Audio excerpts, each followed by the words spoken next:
আজকে দুপুরের জন্য ডাল আর পুঁইশাক বানিয়েছিলাম। এত তাড়াতাড়ি এবং এত সহজভাবে যে ভাবাই যায় না। তবে খেতে ভীষণ সুন্দর হয়েছিল।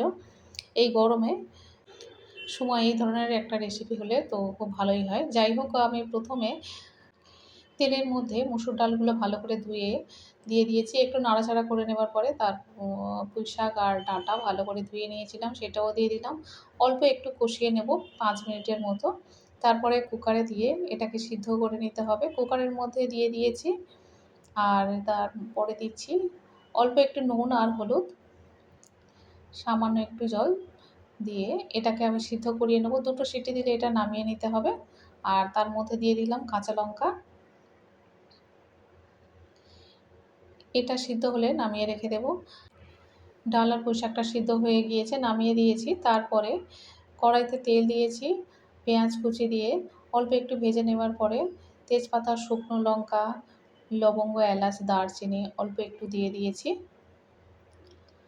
একটু নাড়াচাড়া করে নেওয়ার পরে এর মধ্যে দিয়ে দিলাম রসুনের কুচি।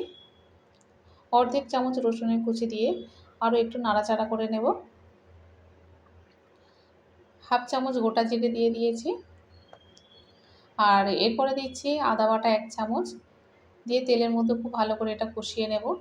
তারপরে বাকি মশলা যেমন ধনিয়া গুঁড়ো ১ চামচ, জিরা গুঁড়ো ২ চামচ, হলুদের গুঁড়ো ১ চামচ দিচ্ছি, লাল লঙ্কার গুঁড়ো ১ চামচ, স্বাদ মতো নুন আর সামান্য একটু চিনি দিয়ে খুব ভালো করে কষিয়ে নেব।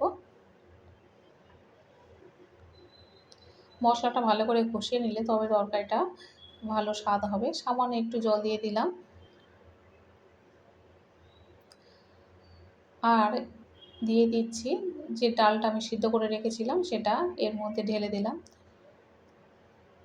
তরকারিটা হতে বেশি সময় লাগবে না, কারণ এমনিতেই ডাল আর ডাঁটা সিদ্ধ হয়ে আছে। ১০ থেকে ১৫ মিনিটের মধ্যে তরকারিটা হয়ে যাবে। দেখুন এটা হয়ে এসেছে। এটা বেশি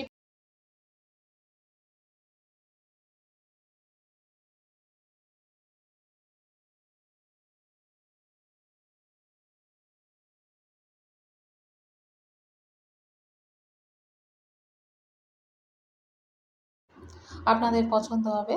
যাই হোক, আমি অর্চনা, আপনারা দেখছেন অর্চনার সহজ রান্না। অবশ্যই করে লাইক, শেয়ার এবং সাবস্ক্রাইব করবেন। দেখা হবে পরের ভিডিওতে।